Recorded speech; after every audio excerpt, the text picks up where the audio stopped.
My name is Perry. I served 4 years in the Marine Corps, and I was a motor T operator, 3531. I only did one enlistment. I deployed to Iraq, and it was just every day we just did things to prepare ourselves to go to combat if that's what it came to.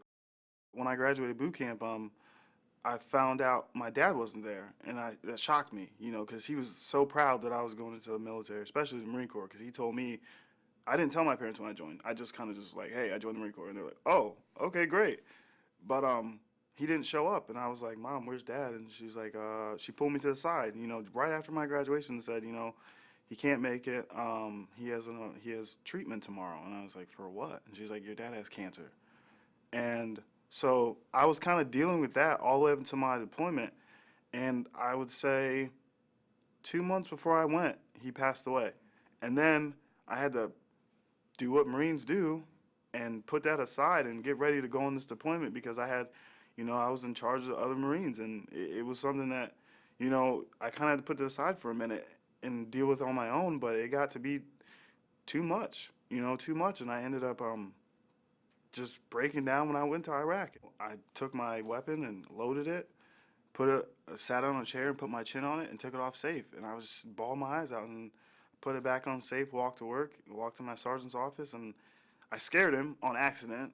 I took my weapon off, and I said, Sergeant, it's nothing against you. I just don't feel like mentally I can have this right now. I can't, and from there, for a Marine, that's a big thing. To give up your rifle, that's one of the biggest things in the Marine Corps. You don't do that. And in that one decision right there, I think I probably saved a platoon full of lives. We're up for, 48 hours at a time, 72 hours at a time.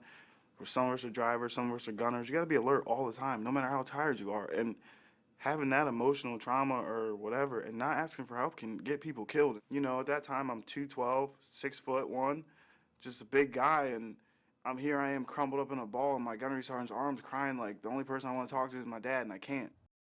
So I started going 2 or 3 days a week to a psychiatrist on base. She was like, you have severe emotional detachment.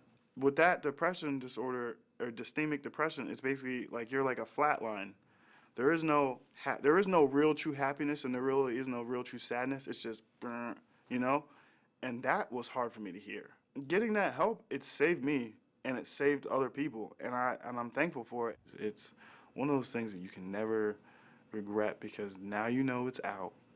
There's like 150,000 pounds lifted off your shoulders, and it's an amazing feeling. You feel like lighter. You feel like, okay, I can breathe again. Like, I don't feel like I'm on a respirator. I can live my life. I can stop being so anxious. I can stop, freaking out about the littlest things because you're talking about what's going on with you.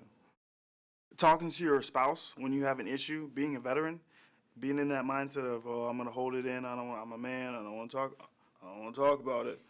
That can cause lots of problems, and it did for me and my wife in the very beginning. I would tell her, I was like, you know what? Just come with me to my appointment so you can see what it's like, so you see what I deal with. And, talking to her has helped me in our marriage a lot because now that she knows a lot of these things, she's not as worried. If you hold in all that stuff you dealt with from a deployment or personal trauma, tragedies, whatever have you, your life's not going to be that great because there aren't too many hospitals that you can go to and talk to somebody about the stuff that you can talk to people at the VA about.